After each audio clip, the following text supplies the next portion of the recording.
hello to everyone. My name is Michael Gill, and I'm super excited to be here at the African American Research Library and Cultural Center to share with you my instruments.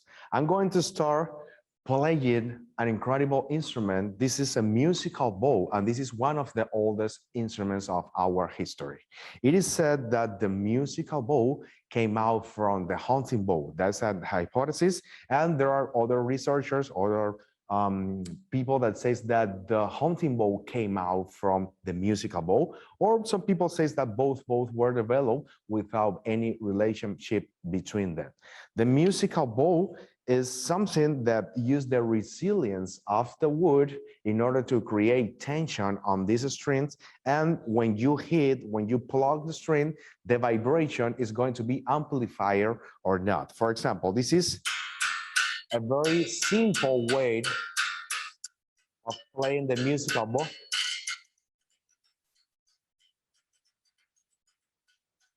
However, when you add a resonance chamber, and according to some people, the first chamber that we used to amplify the musical bow resonance was the mouth. So in this case, the instrument is called mouth bow. It sounds like this.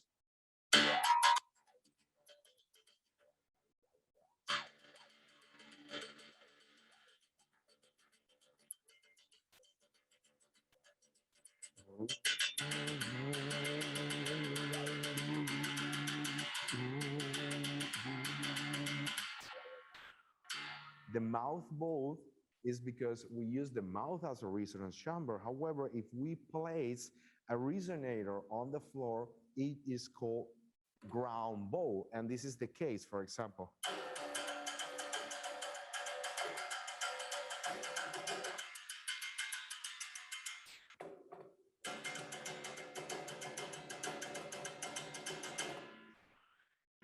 Several resonators are used to amplify the vibration of the bow. In this case, I'm going to use a gore, and it is incredible the use of gores in our history, not only in music. Probably the gores were the first natural liquid container of humans, and also it is very used in music. This is a gore, and when I use the musical bow this way, it is called beating bow. The beating bow is an Afro-Brazilian musical bow that was brought to South America during the 15th century by the African people that were taken as slaves to the Americas. This is a very special instrument because it only is not a musical instrument. It is more than that because it is the most important instrument in the capoeira. The capoeira is an Afro-Brazilian martial art that was developed in Brazil by the Afro-Brazilian people in order to train to fight for their freedom. And they cover that they were training martial arts with dance and music. And if you're going to dance and if you're going to have music, you need a musical instrument. And this is the most important musical instrument of capoeira. So once I attach the resonance chamber to the bow, I'm going to need three more things. This is called cachiche. Cachiche is a little shaker that usually the bottom of the cachiche is made of the piece that you cut here from the cabasa or the gold. So the cachiche goes here. I'm going to need a baqueta or a stick, and I'm going to need a stone or a Bitcoin that in Brazil they call dobrao. The left hand, when you play berimbau, has three main functions. The first one is holding the instrument and keeping the instrument straight with your pinky finger. It's a very challenging function. So you are going to do this, and now with the same hand, you're going to hold and keep straight the berimbau, and also you're going to move away from the string, the rock, in order to change the pitch. Without the rock, with the rock. And now, when you play the berimbau in the Brazilian way, it sounds like this.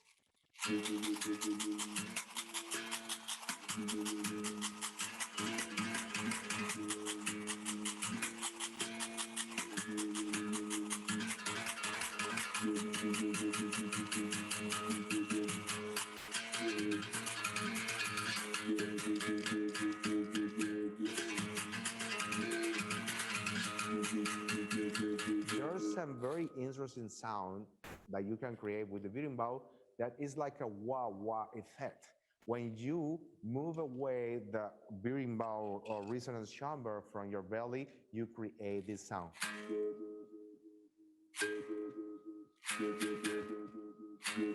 So combining all these sounds, you can play.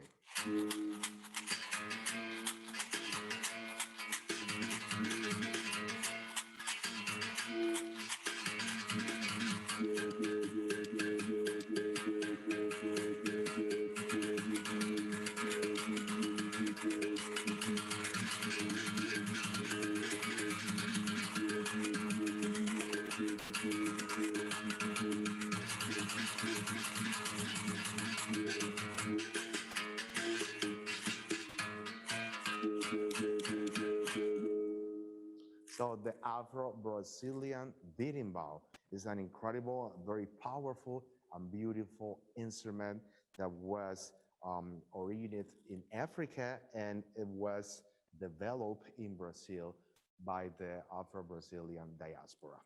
I don't want to miss the opportunity of talking about the other important instruments that use the gore as a resonator or even as the instrument. This is the same fruit. This is a gore too, another type of gore. We call it güiro. This is one of the most important percussion instruments in Cuban music. So I want you to understand that we are talking about exactly the same fruit.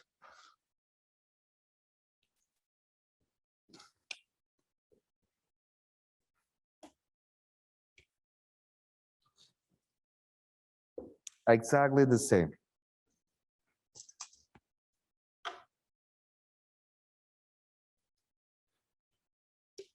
So the güiro, we call it güiro in Cuba, is one of the most important percussion instruments in popular music. The güiro is in charge of keeping the tempo or the pulse of the whole band. Usually when the güiro is big and you play hard enough, everybody is listening to the güiro as the guide for playing. Autoridad quiere guardaré conmigo. Yo no sé por qué será. Autoridad quiere guardaré conmigo. Yo no sé por qué será.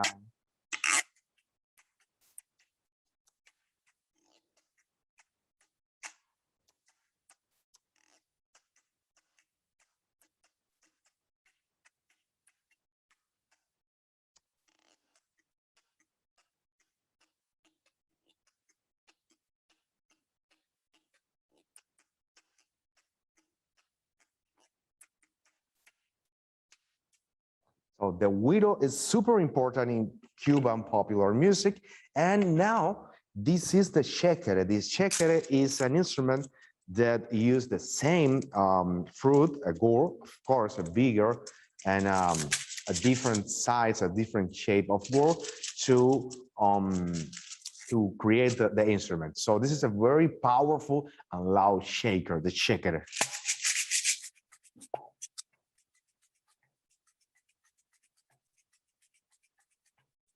You can do this, but also you can hit the instrument.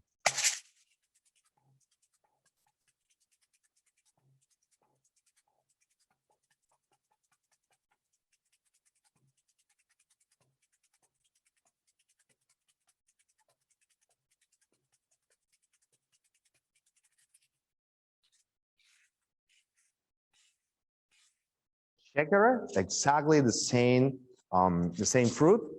And now this is a beautiful and incredible instrument that I'm going to talk a little bit later, but I want to let you know that this is a gore too. This is a super size big gore, exactly the same fruit.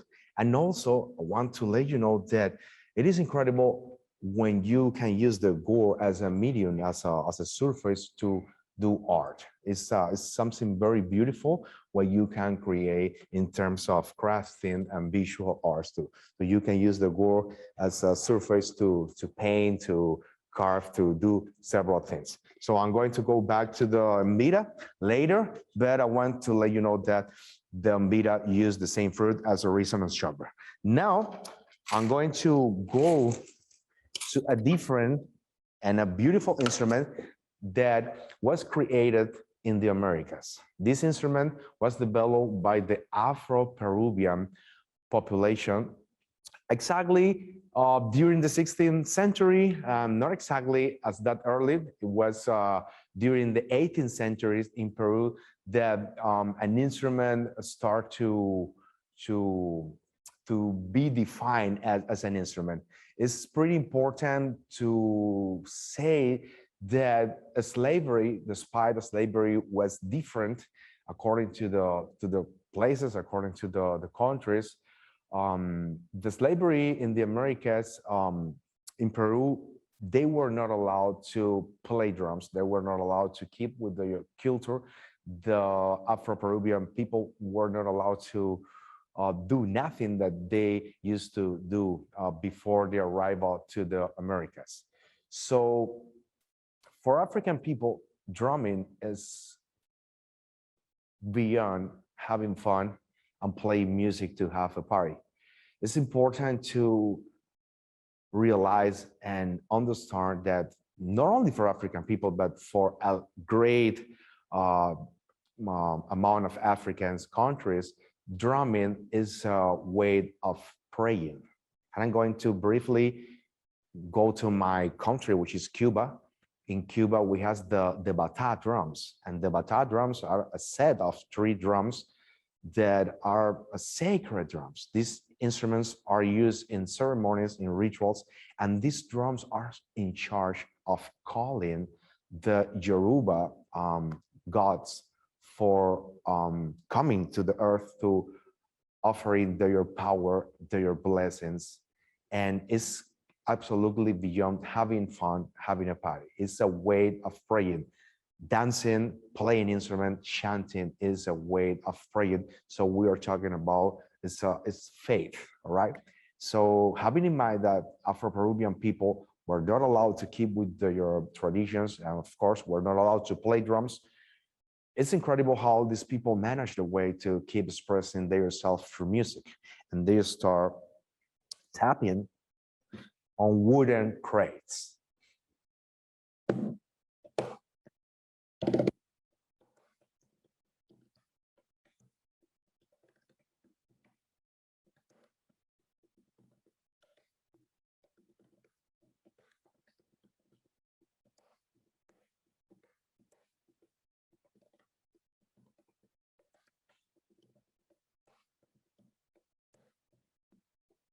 That wooden crate evolved into an instrument. So they open a hole behind the wooden crate, and they replace the surface or the size on which they play.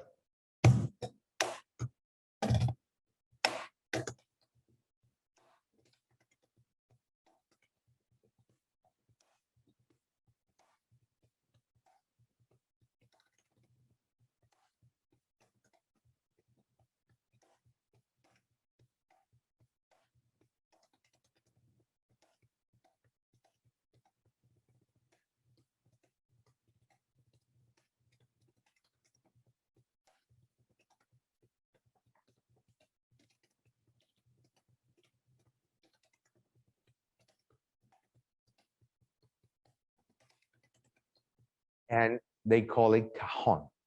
The cajon peruano or Afro-Peruvian cajon is the most important percussion instrument of the Afro-Peruvian culture. This instrument was created by the Afro-Peruvian people, and when they create the instrument, and once the instrument became the most important percussion instrument in the Afro-Peruvian culture, during the 70s, one of the greatest flamenco guitar players from Spain, Paco de Lucia, was touring in Peru, and when he listened the sound of the Peruvian cajon,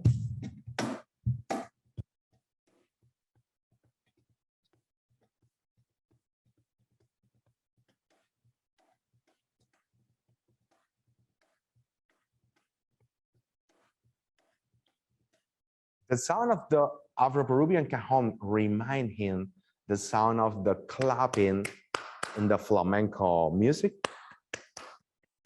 and also remind him the sound of the dancers stomping on the wooden surface that they call tablao. Tablao is the name of the wooden surface that the Spanish people give to the surface on which they stomp. So that's a tablao. And he said, if I have the instrument with me, I have the people clapping and I have the tablao too. So Paco de Lucia took the Afro-Peruvian cajon and he took the instrument to Spain and he inserted the Afro-Peruvian cajon into the flamenco music, up to a point that a lot of people think that the cajon is flamenco and the cajon was always part of the flamenco music, which is the music of the gypsy people of Spain. Once in Spain, they made certain changes to the instrument.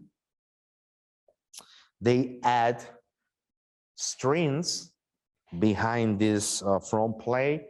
They add jingles. They add even like a kind of a snare resonance piece to create the sound of a snare. And this is the way the cajon flamenco sounds like.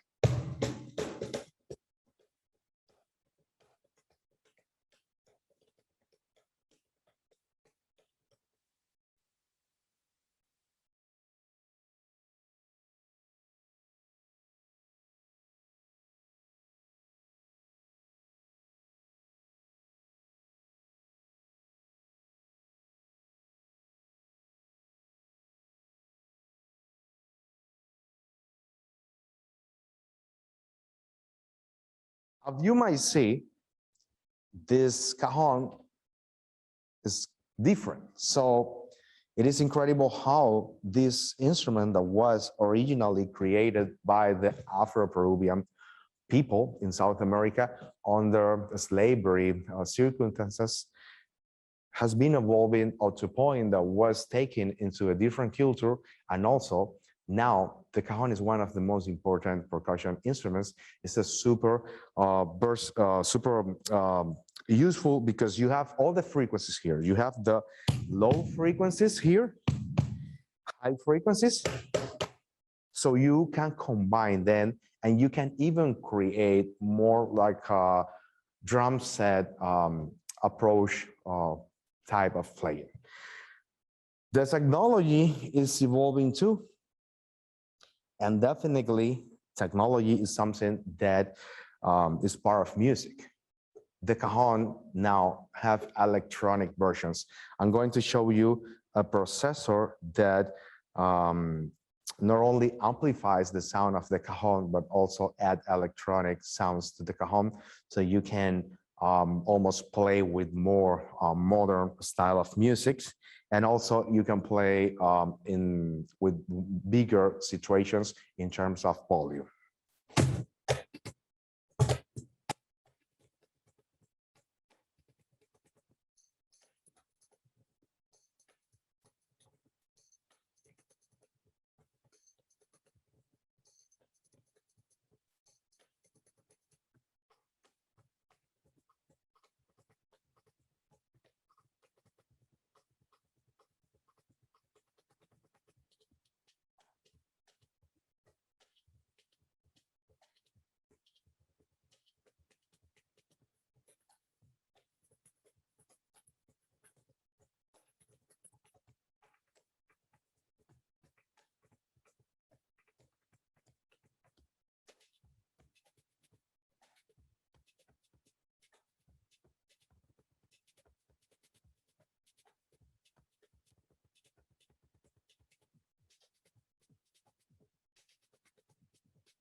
Definitely is something super fun and very useful. So that instrument that was just a wooden crate and something to play it in acoustic settings, now you can use it with big bands, you can use it in big stages.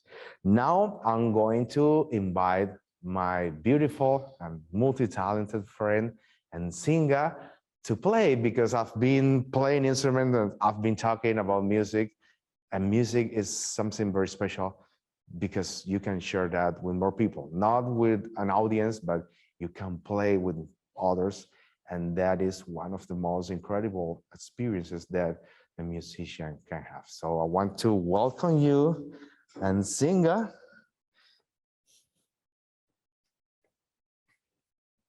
How are you? Also to have you.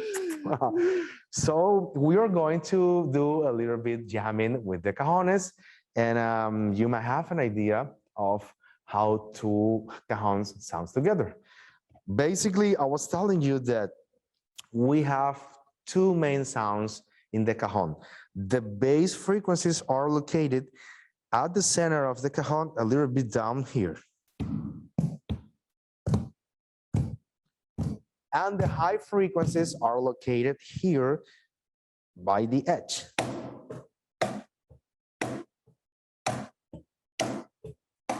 So by combining these two frequencies, we can play beats. The first beat that I'm going to play is something very famous, and I know that you are going to recognize the beat.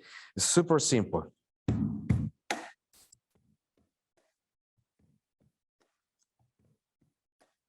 Bass, bass, high, a bass, bass, high, a bass, bass, high, a bass, bass, high. We will rock you.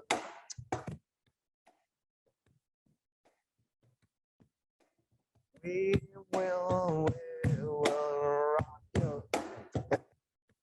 So this beat is super famous, and we are using the bass, bass, bass, and the highs. Now, the great thing about the cajon is that you can use something in between, okay? Something in between the bass and the highs, and that is called ghost notes. The ghost notes are sounds that are very subtle. So instead doing this, we are going to do this. Soften. Now, look at this.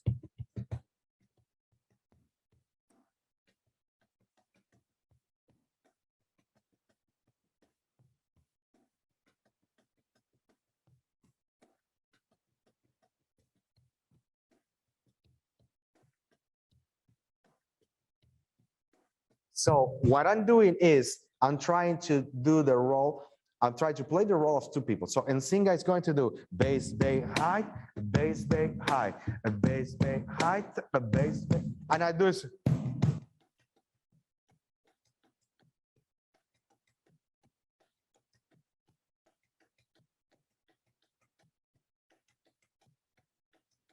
Of course, this is something that one person can do by adding the ghost note. So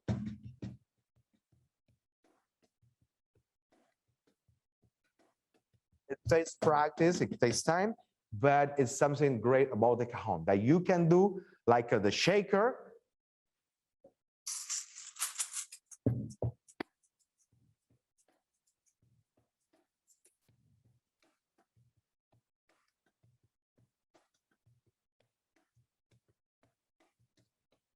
So now let's jam a little bit. You select the beat and I'll follow you.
Thank you so much. Super good, super good.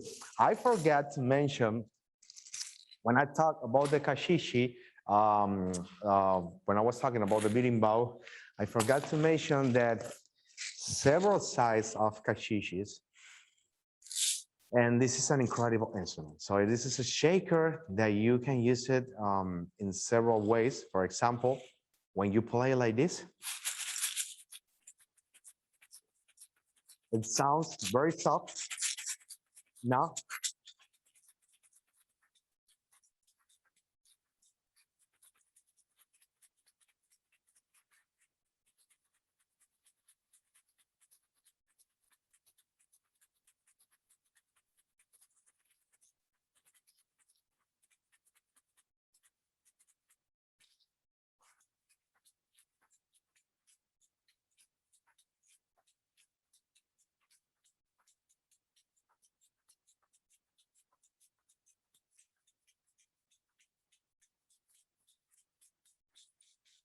so let's try.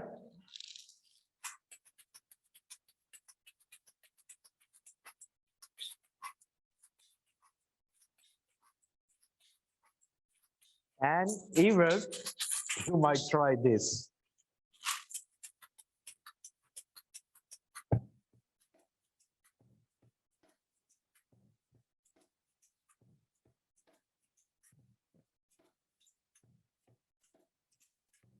It's hard. It's very difficult. However, what we are doing here is called polyreading. Polyreading means that we are doing several readings at a time. When you're going to face a polyreading, the first step is I need to understand where the two rhythms gets together. That's the first point. So as a way to start doing this, it would be great to do that. Just focus on the shaker. 1, 2, 3, 4. 1, 2, 3, 4. Bass, bass, bass, bass, both, both. Now, both one, both right, both right, both right. Awesome. She couldn't do it at the beginning, but now when she applied this, was pretty easy. That's the way. So when you face a music challenge or something challenging in life, it's not something that you cannot do. It's just looking for the way of doing that. Everything has a solution. Everything have an approach and a strategy to be done. So when you face a challenge in music, in school, in whatever aspect of your life, if it is something difficult to you, it's not because you cannot do it. It's just because you haven't get the right strategy to work on that. So everything is possible. So it was the demonstration here. Thank you so much. And now we are going to talk about another incredible instrument that is from Africa. This is from Nigeria. This is the dun or talking drum. Several sides of the same instrument can be found, and basically this is a drum that has a set of strings and ropes around him that by squeezing, applying tension and releasing tension on these strings, you can change the pitch of the drum. So this is the sound of the drum without any tension applied.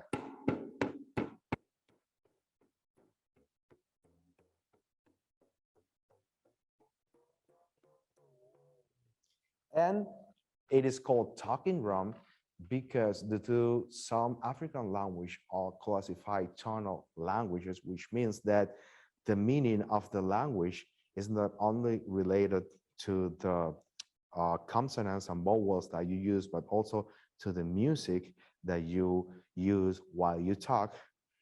The people of Yoruba land, they can imitate the language with this instrument, and even they can do poetry with these instruments. Of course, you can use it as a regular percussion instrument. And the great thing is that you have a drum that can change the pitch while you're playing. I use a technique to teach the first steps of talking drum, and I'm going to use it now, and then Singa is going to demonstrate it. Um, so I used to say, squeeze it, squeeze it, squeeze it.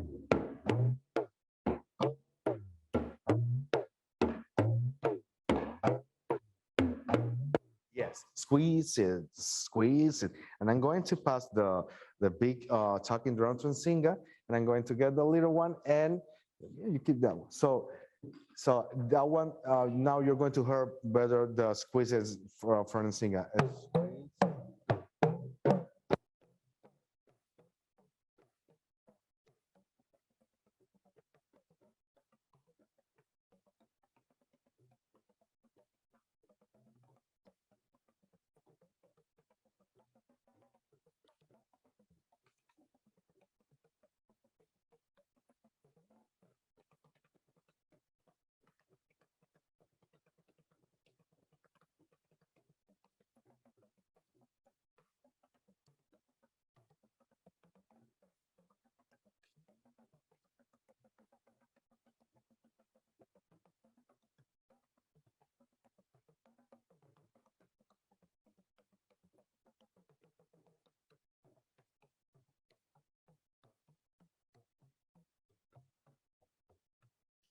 Beautiful. Thank you so much.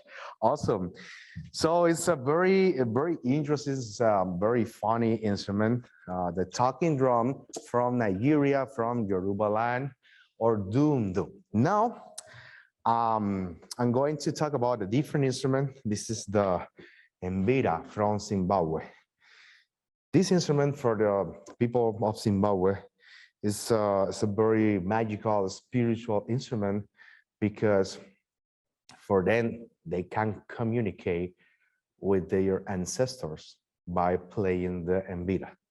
So as the birimbau is an instrument that plays a role beyond its music's qualities. So the mbira is the king or the queen of the lamella fauns from Africa, and it uses a gourd. I'm talking about the same fruit that I was talking about at the very beginning when I talk about the birimbau. So this is a big gourd, and the mbira sounds like this. I'm going to offer a brief example of the mbira.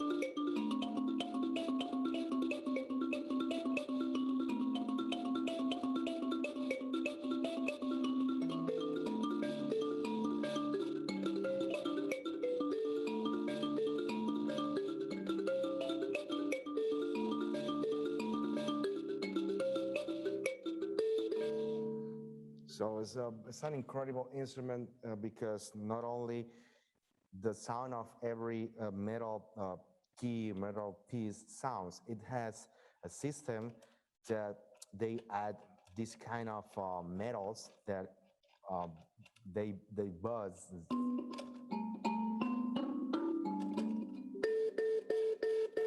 every time that you plug the notes. So it adds like a shaker sound to the mbira playing, similar to the effect of the strings behind the cajon plate. Now, talking about the African lamellophones, this is a derivation of the mbira. This is called kalimba. And this is one of the most beautiful instruments I've been able to play in my life. I'm going to show you a very complex kalimba. This is called chromatic kalimba, which means that you have if I use the piano as example, I might say that here are the white keys of the piano, and here are the black keys of the piano. So you have two octaves of G major scale with the flats and the sharps at the bottom. So it's a very complete instrument despite its size, and also the fact that you can amplify the instrument definitely automatically makes the instrument something that you can use in with drums, with a band, which is great. So I'm going to play a short piece here, and after that, I'm going to talk about a different type of kalimba and a very great and useful scale.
Super beautiful, right?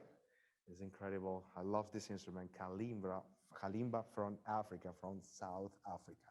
Now, this is a different type of kalimba, and the kalimba is an instrument that you tune.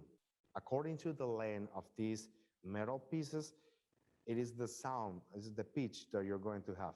Of course, as long as the metal keys is the sound is going to be lower. So high pitch, low pitch.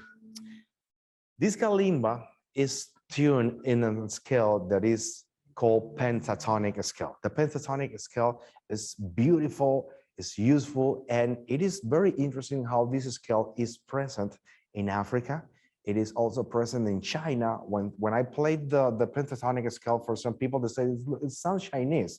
But definitely, yeah, it sounds Chinese, but it sounds African, and also is very present in South America. So it's a skill that have been used, uh, have been developed in Africa and in Asia and in South America too. The great thing about the pentatonic scale is that due to use tracks, certain half tones from the scale, the notes that you have technically give you the ability of playing without mistake. It's something incredible. The pentatonic scale sounds great always, and we are going to prove that. So we haven't talked about nothing that we are going to do. We haven't talked about keys, about timing. We are going just to jam.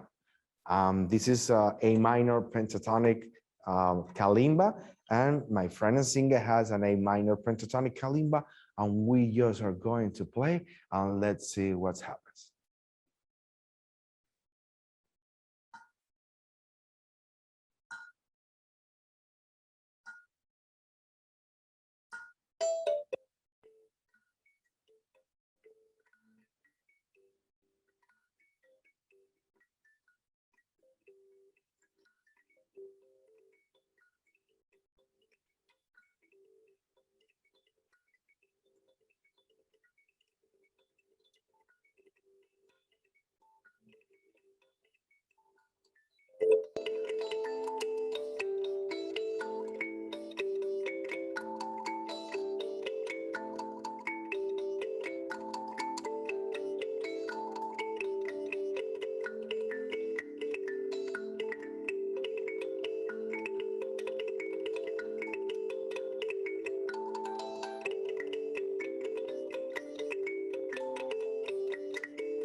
so much. Awesome. It was beautiful. So you already know that there's a scale that is going to allows you to jam and to have fun and to produce magic without technically too much knowledge. So the pentatonic scale is something awesome, something very beautiful, and it's very useful. And the fact that it's technically simple doesn't mean that it is not great, and it doesn't mean that it is not used by the most incredible musicians on performance. Due to it is very useful, that's something that most of the people use. So pentatonic scale and kalimba from Africa. Now we are going to end with a beautiful, challenging, and the craziest shaker in the Milky Way. This is called cachaca, asalato, or quesques. This is another African instrument too. And these are little fruits that once they are dry, you fill them with little stones or seeds, and they are attached by a rope. And the first use of this is a shaker. Okay, this is a shaker.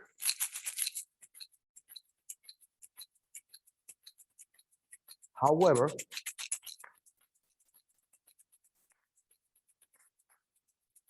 there's more than that. So I'm going to show you how to the steps, the basics of playing this. It is incredible how this African instrument has evolved. So several options today. This is a plastic version of the same instrument, and definitely the sound is different.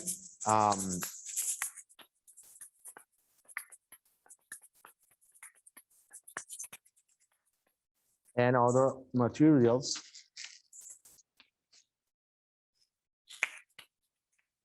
So this is the most balanced and the most beautiful instrument.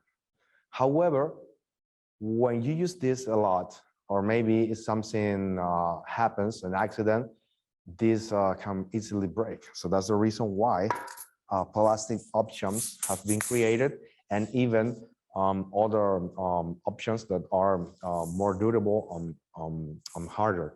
So here you have a lot of shaker sound, and you don't have a really loud clap. But here you have a loud clap, and the shaker sound is a little bit low. So the first step, you want to try it? Okay.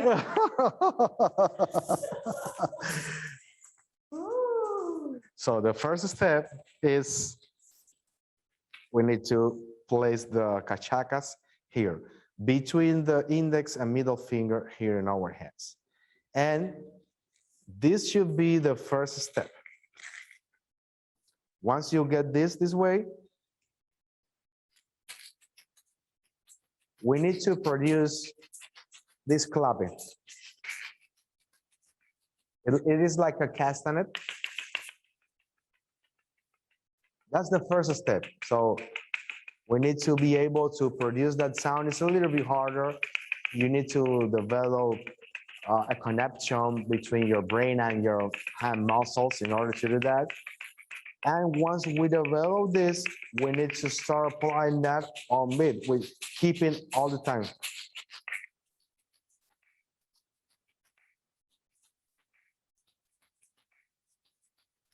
Once we get this, we go to the next level. The next level is this.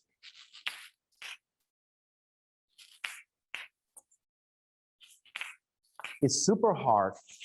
Most of the people can do it this way. This is so you have to do it and grab it. But the harder part is here. When you go to the bottom, a lot of people say, my hand is too big, my hand is too big. It is a matter of practice. And the great thing is that you can adjust the length of the rope too. So this is the first step. Once you can do this, and you can do this, then you can start trying. Now Nsinga is going to help me keeping the beat. So just this. So just keep it the beat.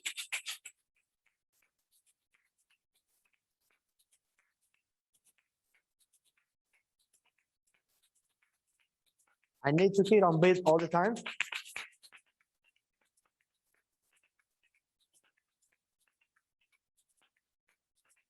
No?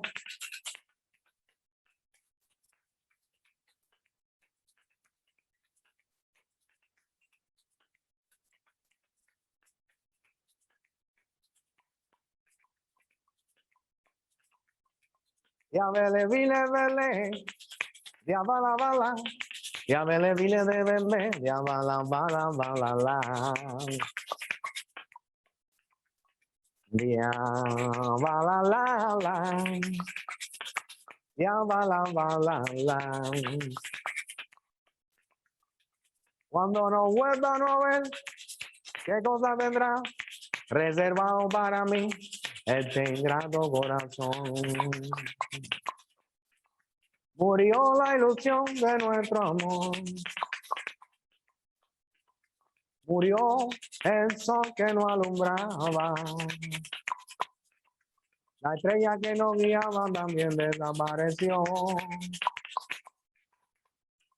Señora, señora, ya todo terminó y como lo ve, señora, ya todo terminó y como lo ve, señora, ya todo terminó, ya todo terminó, ya todo se acabó. Ay, mira qué bonita, en Singa lo tocó y como lo ve, señora, ya todo terminó y como lo ve, señora, ya todo terminó.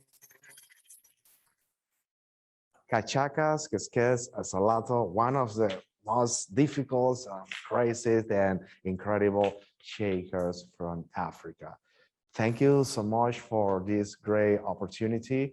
I want to thank to my friend, my beautiful and multi-talented friend and singer. And I hope that you enjoyed the presentation. And I want to review briefly. We took a look, talk about the beating bow, an Afro-Brazilian instrument. This one, the bow, the musical bow. We talk about the Afro-Peruvian cajon, another instrument developed by the Afro-Peruvian people, the African diaspora in Peru. We talk about the shekere, which is an instrument that uses the gore as its body. We talk about the resonance chambers, the use of gores to amplify sound. The güiro, Cuban güiro, a super important instrument in popular music, Cuban popular music, and mbira from Zimbabwe, the instrument that can talk and communicate with the ancestors. We talk about the dun dun or talking drum from Yoruba land, and the kalimbas from Africa too. And thank you so much.